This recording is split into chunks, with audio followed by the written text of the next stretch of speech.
IT job కోసం try చేస్తున్నారా? Coding ట్యూటర్లో ట్రైనింగ్తో పాటు stipend and 100% job guarantee. Hello Ram గారు. హాయ్ నారాజు. జీవితంలో అంటే మనం చాలా హోప్స్ పెట్టుకొని వెళ్ళేటప్పుడు తెలియకుండా ఒక సడన్ బ్రేక్ వచ్చి మనం ఇంకా ఏం చేయలేమనేటువంటి నిరాశ నిస్పృహలోకి వెళ్ళిపోతూ ఉంటాము. ఒక హోప్లెస్లెస్ సిచ్యువేషన్, ఎవరిని బ్లేమ్ చేయలేము. నన్ను నేను మోసపోయానేమో అనేటువంటి ఆలోచన వచ్చేస్తుంది. లెగడానికి కూడా ఓపిక ఉండదు, సహాయం తీసుకోవాలనిపించదు. ఏదో పరిస్థితుల ప్రభావం దాటి ఏ విధంగా అయిపోతాం అని అంటే ఇంకా నా లైఫ్ ఇంకంతే అయిపోయింది, గివప్ చేసేద్దాం, ఇక్కడ నుంచి బతకడం కూడా వేస్ట్ అనేటువంటి థాట్లోకి వచ్చేస్తారు. నా కెరీర్ ఇదే, ఇలానే ఉంటుంది, ఇందులో ఎదుగు పొదుగు ఉండదు, జీవితం అయిపోయిందనే మూడ్లోకి వచ్చేస్తారు. అదే మీ నోట్లో ఏం వచ్చిందో నా నోట్లో కూడా అదే. ఆడియన్స్ కూడా అదే ఫీల్ అవుతారు. ఏం వచ్చిందని తెలిసి కింద కామెంట్ బాక్స్లో పెట్టండి. అలాంటప్పుడు ఏం చేయాలని. ఇక నా వల్ల కాదు, నాకంత ఓపిక లేదు, నాకు అదృష్టమే ఉన్నట్టు లేదు, ఈ జీవితం వేస్ట్, ఇలాంటి మాటలు దేనికి సిగ్నల్స్ అంటే మనిషి ఆత్మస్థైర్యాన్ని కోల్పోయే ముందు వచ్చే ఫస్ట్ సిగ్నల్ ఏంటంటే ఇట్లాంటి మాటలే. అసలు మనిషి ఆత్మశక్తి యొక్క పవర్ అర్థం చేసుకుంటే తను మాట్లాడుతున్నది, తను అనుకుంటున్నది ఎట్లా ఉంటుందో తనకు తెలుస్తుంది. ఆత్మశక్తి ఎట్లాంటిది అంటే దేహబలం కంటే చాలా గొప్పది.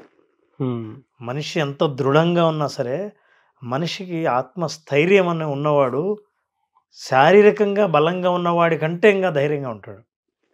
అసలు ఈ నిరాశకు గురైన వ్యక్తికి అవకాశాలు కంటి ఎదురుగా ఉన్న ఒక్క అవకాశం కూడా కనిపించదు. నిరాశకున్న సిగ్నల్ ఏంటంటే అవకాశాలని వెతకడం కూడా శ్రమ అనే భావనతో వెతకడం కూడా మానేయడం అనేది అది దానికి ఉన్న ఒక అతిపెద్ద దుర్లక్షణం నిరాశకుంది. నిరాశ కోల్పోతే, నిరాశ మేఘాలు పక్కకి జరిగితే ఆశ ద్వారా పుట్టే శక్తి అది అద్భుతమైన శక్తిని ఇవ్వడమే కాకుండా అవకాశాల కోసం వెతకడం ఒక అద్భుతమైన అదృష్టంగా కూడా భావించే అవకాశం ఉంది. కాబట్టి నిరాశ మనిషిని బలహీనుని చేస్తుంది. ఆంజనేయుడు సీతను కోల్పోయి రాముడు సీత కోసం వెతుకుతున్నప్పుడు శ్రీరాముడు ఆంజనేయ నువ్వు నాకు సహాయం చేయాలన్నప్పుడు నేను చేయగలనా అని ప్రశ్నిస్తే అతనికి ఉన్న సైన్యం మొత్తం మీరు మాత్రమే చేయగలరు అన్నప్పుడు వచ్చిన ఆత్మస్థైర్యంతో ఆ తర్వాత మనందరికీ ఆంజనేయుడు ఎన్ని గొప్ప పనులు చేశాడో మనందరికీ తెలిసిన విషయం. స్కాట్లాండ్లో ఒక రాజు రాబర్ట్ బ్రూస్ అనే ఒక రాజు ఉండేవాడు. ఆ రాజు యుద్ధానికి వెళ్ళి యుద్ధంలో శత్రు చేతిలో ఓడిపోయి సైన్యం ఎక్కడి వాళ్ళు అక్కడ చెదిరిపోతే ఇతను తన తలదాచుకోవడానికి ఒక గుహలోకి వెళ్ళిపోతాడు. 6 సార్లు యుద్ధం దండయాత్ర చేస్తే 6 సార్లు యుద్ధాన్ని కోల్పోయి యుద్ధంలో ఓడిపోయి ఇక ఏం చేయాలా, లొంగిపోదాము, ఇక నేను యుద్ధాన్ని గెలవలేనని నిరాశలో ఉన్నప్పుడు ఒక గుహలోకి వెళ్తే ఆ గుహలో వర్షం పడుతుండగా అలాగే దాక్కుని చూస్తుంటే అప్పుడు అతనికి ఒక సాలీడు కనపడింది. సాలీడు గూడు అల్లుతూ ట్రై చేస్తుంది. అల్లుతూ ఉన్న ప్రతిసారి అది జారి ఆ గోడ మీద నుంచి జారి కింద పడ్డం, మళ్ళీ పైకి లేచి ఒక దారం అల్లటం, అలా దారం అల్లుతూ అల్లుతూ ఉంది. ఇది ఏంటోలే అని అనుకున్నాడు. కాసేపు సమయం గడిపించేసరికి ఇతని కళ్ళ ఎదురుగానే ఆ సాలీడు మొత్తం గూడు కట్టేసింది. ఇంత చిన్న పురిగే ప్రయత్నాన్ని తిరిగి తిరిగి తిరిగి చేస్తుంది సక్సెస్ అయినంత వరకు నేనెందుకు ఆగాలి అని అతని గొప్ప ఇన్స్పిరేషన్గా తయారైంది. ఈరోజు కూడా ప్రపంచవ్యాప్తంగా 600 సంవత్సరాల తర్వాత కూడా Robert Bruce king and spider అనేది పెద్ద ఇన్స్పిరేషన్ స్టోరీ. ఒక సాలెపురుగు నుంచి నిరాశ పడకుండా మనిషి ఎట్లా భవిష్యత్తు మీద మనం హోప్ కలిగి ఉండాలి అనడానికి ఆయన పెద్ద ఎగ్జాంపుల్. మనిషికి ఎప్పుడైతే నిరాశను మనం కోల్పోతామో మనం ఏం చేయాలన్న యాక్షన్ ప్లాన్ మీద ఫోకస్ చేస్తాడు. నిరాశ ఎప్పుడైతే కలిగి ఉంటాడో ప్రతి పని అందులో ఎలా చెయ్యకూడదో అనే కారణాలను వెతుకుతూ పోతాడు. ఏది కూడా అదృష్టం దానంతట అదే చేతికి రానే రాదు. మనిషి ఏలు వంగందే వెన్నైనా చేతకి మనకు రాదు అని అంట. మనిషిని చచ్చేవాడిని కూడా బతికించే మధురసాయనం ఆశ అంట. నిట్ట నిలువుగా చీల్చే మారణాయుధం నిరాశ. మనిషి నిరాశ పడితే దాదాపు చచ్చిపోయినట్టే లెక్క. అసలు ఎవడైనా ఎదగాలనుకున్న ప్రతి వాడికి ఎదురీత తప్పదు. అసలు అట్లా ఎదుగుతున్న వాడికి ఎదురయ్యే ఎదురీతే ఒక కసిగా కాటేస్తేనే ఆ కాటు నుంచే మనిషి పట్టుదల పెరుగుతుంది. అట్లాంటి పట్టుదల మనం పెంచుకుంటే తప్ప నిరాశ నుంచి బయటపడలేము. సో నాగరాజు, అగాధమగు జలనిధిలో ఆనిముత్యం ఉన్నట్లే శోకాల మరుగున దాగి సుఖమున్నది లేని, ఏది తనంతట తాను తన దరికి చేరదు, శోధించి సాధించాలి అదే ధీరగుణం అని అంటాడు మహాకవి శ్రీశ్రీ. కల కానిది విలువైనది జీవితం అని స్పష్టంగా చెప్పిన ఈ పాటలో నిరాశ నుంచి ఎట్లా దూరం అవ్వచ్చో మనకు తెలుస్తుంది. మనిషి ఇట్లా నిరాశకు గురైనప్పుడు, తానే మోసపోయానని అనిపించినప్పుడు, భవిష్యత్తులో ఏ వెలుగు కనిపించినప్పుడు మనిషి మొట్టమొదటి చేయాల్సిన పని ఏంటంటే ఒకసారి ప్రశాంతంగా కూర్చొని నేను నిరాశకు గురవుతున్నాను అన్న విషయాన్ని ఫస్ట్ యాక్సెప్ట్ చేయాలి. నిజానికి అప్పుడు యాక్సెప్టెన్స్ ఏమి ఉండదు, అన్నిటినీ వ్యతిరేకిస్తుంటాం. ఇది జరగకుండా ఉండాల్సింది, అది అలా అవ్వకుండా ఉండాల్సింది, నేనేం అట్లా ఏం ఫీల్ అవ్వట్లేదే అని అన్న బయటికి మాత్రం మనం ఎక్స్ప్రెస్ చేయం. కానీ you have to first accept, నేను నిరాశకు గురవుతున్నాను, నాకు ఆశ లేదు, అవకాశాలను వెతకాలన్న ఇంట్రెస్ట్ లేదు అనే విషయాన్ని నువ్వు ఫస్ట్ అక్నాలెడ్జ్ చేయాలి. ఓకే. సెకండ్ థింగ్, మీరు ఎప్పుడైతే రిలాక్స్ అయ్యారో ఇప్పుడు వస్తువులన్నీ ఉన్నట్టు కనిపించడం మొదలు పెడతాయి. లేకపోతే అవకాశాలన్నీ కూడా మొత్తం మబ్బుతో మూసుకుపోయి ఉంటాయి.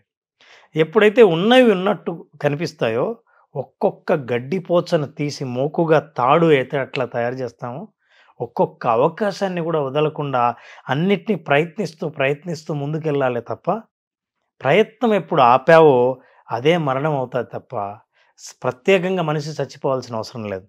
ఏ ప్రయత్నం చేయకుండా నిరాశతో బతికే మనిషిని జీవోత్సవంగా ఉంటాడు తప్ప, జీవించి ఆశతో ఉన్న మనిషికి ఉన్నంత శక్తి అతనికి ఉండదు. కాబట్టి మనిషి ఆశ కోల్పోయినప్పుడు, నిరాశ ఉన్నప్పుడు, అవకాశాలు లేవని అనుకున్నప్పుడు you have to acknowledge yourself. Every small ఆపర్చునిటీని గుర్తించడం ఒకటి, ప్రయత్నం ప్రతిరోజు పేపర్ తీసుకొని నాకున్న అవకాశాలు ఏంటి, నేను చేసిన ప్రయత్నం ఏంటి. నిజానికి నువ్వు అవకాశాలు ఒక 5 ఉన్నాయని రాసినప్పుడు ఏం ప్రయత్నం చేశావంటే వాటి పక్కన కారణాలు కనిపిస్తాయి తప్ప ప్రయత్నాలు కనిపించవు. మీరు ప్రయత్నాలతో నింపండి. మీరు ఇలా నింపుతూ పోతుంటే, చేస్తూ వెళ్తుంటే, ఆశతో ముందుకెళ్తుంటే ఖచ్చితంగా ఎందుకో భవిష్యత్తులో ఒక సుందరమైన దృశ్యం కనిపిస్తుంది. మీ భవిష్యత్తు మీకు స్పష్టంగా కనిపిస్తుంది. అలా ముందుకెళ్ళిన వాళ్ళు నిరాశకి ఏమాత్రం బలిగారు.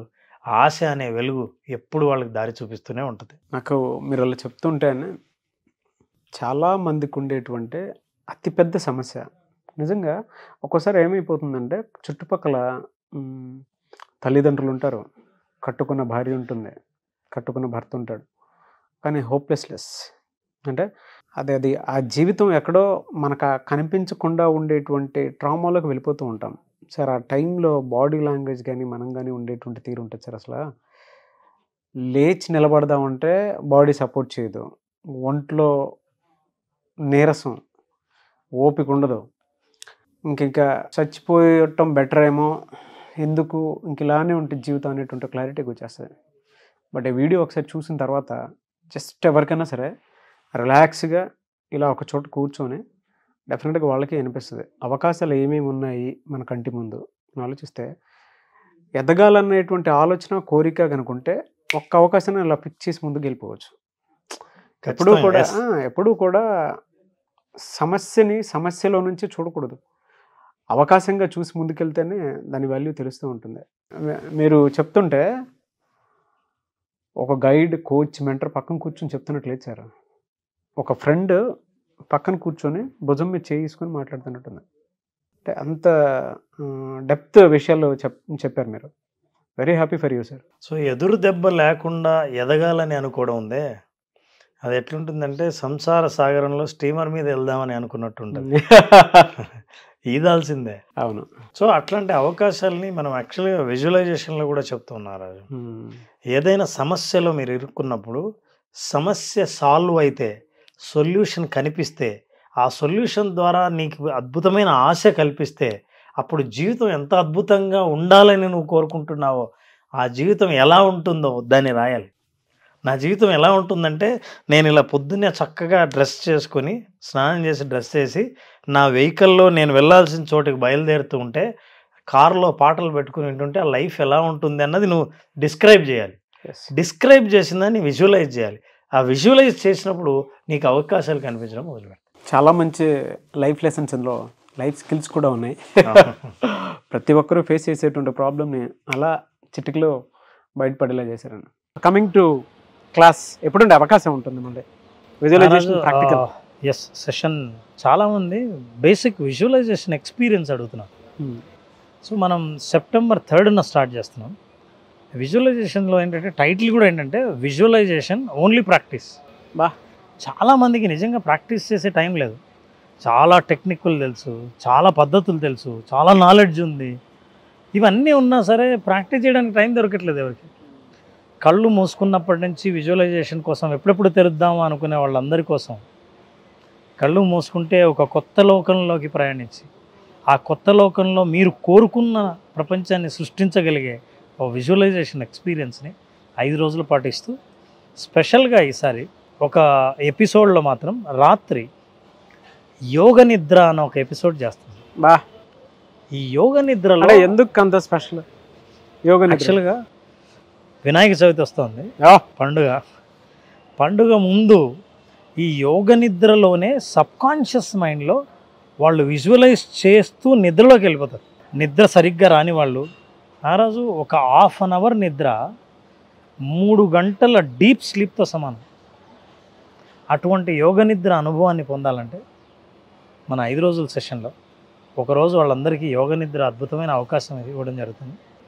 Date Ram sir? This is from 5 days programme Naraju.